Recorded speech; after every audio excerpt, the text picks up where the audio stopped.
एक वन में बहुत बड़ा अजगर रहता था। वह बहुत अभिमानी और अत्यंत क्रूर था। जब वह अपने बिल से निकलता तो सब जीव उससे डरकर भाग खड़े होते।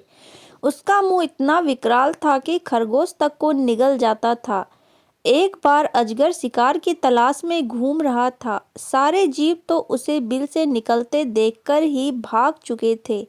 उसे कुछ ना मिला तो वह क्रोधित होकर फुफकारने लगा और इधर-उधर खाक छानने लगा। वहीं निकट में एक हिरन अपने नवजात शिशु को पत्तियों के ढेर के नींव से छिपाकर स्वयं भोजन की तलाश में दूर निकल गई थी।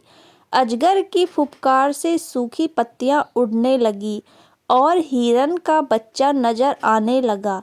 अजगर की नजर उस पर पड़ी। हिरन का बच्चा उस भयानक जीव को देखकर इतना डर गया कि उसके मुंह से चीख तक ना निकल पाई। अजगर ने देखते ही देखते नवजात हिरन के बच्चे को निगल लिया।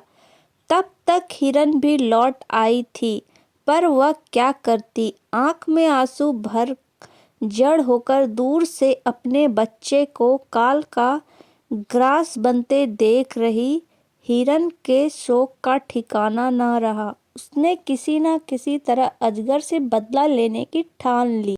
हिरन की एक नेवले दोस्त थी। शोक में डूबी हिरन अपने मित्र नेवले के पास गई और रो रो कर उसे अपनी दुख भरी कथा सुनाई। नेवले को भी बहुत दुख हुआ। वह दुख भरे स्वर में बोला, मित्र, मेरे बस में होता तो मैं उसे नीच अजगर के 100 टुकड़े कर डालता, पर क्या करें, वह छोटा मोटा सांप नहीं है जिसे मैं मार सकूं। वह तो एक अजगर है, अपनी पूंछ की फटकार से ही मुझे अधमरा कर देगा।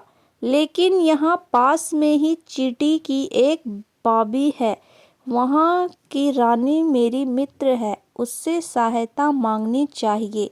हिरन निराश स्वर में विलाप किया, पर जब तुम्हारे जितना बड़ा जीव उस अजगर का कुछ बिगाड़ने में समर्थ नहीं है तो वह छोटी सी चींटी क्या कर लेगी। नेवले ने कहा, ऐसा मत सोचो, उसके पास चींटियों की बहुत बड़ी सेना है, संगठन में बड़ी शक्ति होती है। हिरन को कुछ आशा की किरण नजर आई। नेवला हिरन को लेकर चींटी रानी के पास गया और उसे सारी कहानी सुनाई। चींटी रानी ने सोचा विचार कर कहा, हम तुम्हारी सहायता करेंगे। हमारी बॉम्बे के पास एक सकरीला नुकीले पत्थरों भरा रास्ता है। तुम किसी तरह उस अजगर को उस रास्ते से आने पर मजबूर करो, बाकी काम मेरी सेना पर छोड़ दो। नेवले को अपने मित्र चींटी रानी पर पूरा विश्वास था, इसलिए वह अपनी जान जोखिम में डालने पर तैयार हो गया। दूसरे दिन नेवला जाकर सांप के बिल के पास अपनी बोली बोलने लगा।